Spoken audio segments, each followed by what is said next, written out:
Hello everyone! In today's video we'll be having a look at the file system where you can load and save projects, banks and sounds. The main file system of Zaps contains of 12 projects, each project contains 12 different banks, and each bank contains 12 different sound slots. All of this data is stored on the SD card, so you can always back it up or share it with other users. Let's enter the file menu by pressing the function and file key.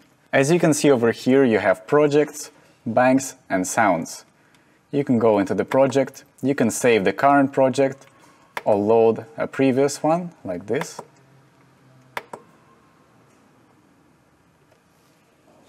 Same applies for the banks. You can go into a bank, you can save the current bank or load a different one. And you can also load and save sounds by navigating to the sound menu where you can save it or load it. For example, let's load this one.